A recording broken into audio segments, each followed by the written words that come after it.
એક આપણા ફાયદાની. તમે નિયમિત રીતે ઓલા ઉબર જેવી ટેક્સી સેવાનો ઉપયોગ કરતા હો તો હવે પછીના સમાચાર તમને ખુશ કરી દેવાના છે. કેમ કે હવે તમારે ભાડાની ટેક્સીમાં મુસાફરી કરીને ઓપરેટર્સની વધારાની કિંમતો નહીં ચૂકવવી પડે.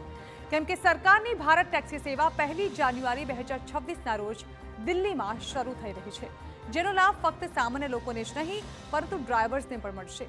ત્યારે આ ટેક્સી કેવી હશે, ક્યાંથી મળશે, શું ફાયદો થશે અને બધી જ વાત જે તમારા કામની છે એ જાણીએ.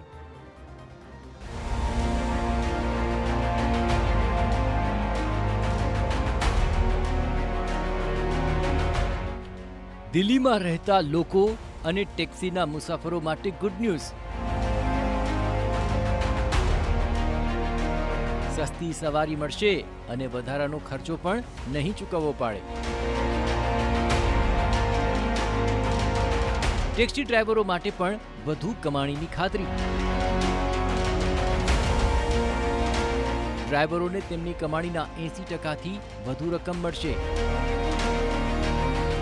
1 જાન્યુઆરીથી ભારત ટેક્સી બુકિંગ કરવાની શરૂઆત.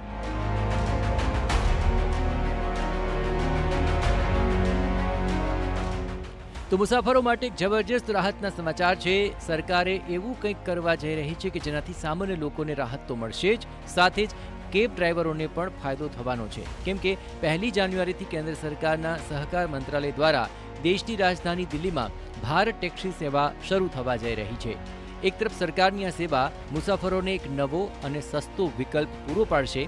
બીજી તરફ ઓલા, ઉબેર અને રેપિડો જેવી મોટી અને ખાનગી ટેક્સી એગ્રીગેટર કંપનીઓ માટે તે એક મોટો પડકાર બની શકે છે.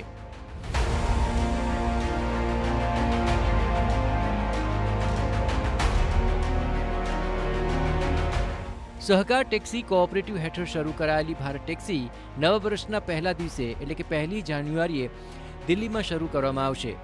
સરકાર સંચાલિત આ નવી કેબ સેવા સામાન્ય લોકોને સસ્તા દરે અને વધારાના ભાવો વિના મુસાફરી કરવાનો ફાયદો અપાવશે. પરિવહન ક્ષેત્રની ઝડપથી ડિજિટલાઇઝેશન થઈ રહ્યું છે એવા સમયે હવે સ્થાનિક વિકલ્પ તરીકે ભારત ટેક્સી એક નવો જ અધ્યાય ઉમેરશે. સરકાર દ્વારા શરૂ કરાયેલી આ સેવાને ઓલા અને ઉબર જેવી ખાનગી કંપનીઓના વિકલ્પ તરીકે જોવામાં આવી રહી છે. તો તમે ક્યારે રાઇડ બુક કરાવી શકશો તે પણ જાણી લો. તો 1 જાન્યુઆરી 2026થી નવા વર્ષથી તેને બુક કરાવી શકાશે. દિલ્હીથી થશે ભારત ટેક્સીની આ શરૂઆત. તમારા ફોન પર ભારત ટેક્સી એપ ડાઉનલોડ કરી શકશો. ભારત ટેક્સી એપ દ્વારા કરીને સરળતાથી રાઇડ બુક પણ કરી શકશો. આ સેવા શરૂ કરવાનો સરકારનું ધ્યેય પરિવહનમાં રાહત આપવાનો છે. મેટ્રો શહેરોમાં પરિવહનને અનુકૂળ અને સસ્તું બનાવવાની યોજના છે. દિલ્હી પછી સરકારી સેવા રાજકોટમાં પણ શરૂ કરાશે. દેશના અન્ય શહેરોમાં રહેતા લોકોને પણ ટૂંક સમયમાં તેનો લાભ મળતો થઈ જશે. ભારત ટેક્સી અન્ય ખાનગી કંપનીઓની તુલનામાં સસ્તી સવારી ઓફર કરવા માટે રચવામાં આવી છે. એટલે કે એનાથી ફક્ત તમારા પૈસા જ બચશે એવું નહીં, પરંતુ કેબ ડ્રાઈવરોને પણ ફાયદો થશે. કેમ કે ખાનગી કંપનીઓ કેબ ડ્રાઈવરોની કમાણીનો નોંધપાત્ર હિસ્સો કમિશન તરીકે લે છે, જ્યારે તેની સામે ભારત ટેક્સી તેના ડ્રાઈવરોને તેમના કામ માટે મહત્તમ પુરસ્કાર આપશે. તો ભારત ટેક્સી ડ્રાઈવરોને કેટલો ફાયદો થશે? તો ડ્રાઈવરોને તેમની કમાણીના 80%થી વધુ રકમ મળશે. બાકીના 20% રકમ તેમના સંચાલન અને કલ્યાણ માટે વપરાશે. ફક્ત દિલ્હીમાં જ 56,000થી વધુ ડ્રાઈવરોએ નોંધણી કરાવી છે. ફક્ત કાર જ નહીં પણ ઓટો અને બાઇક પણ ઓફર કરશે. આ સેવાના ટ્રાયલ દિલ્હી અને રાજકોટમાં શરૂ કરવામાં આવનાર છે.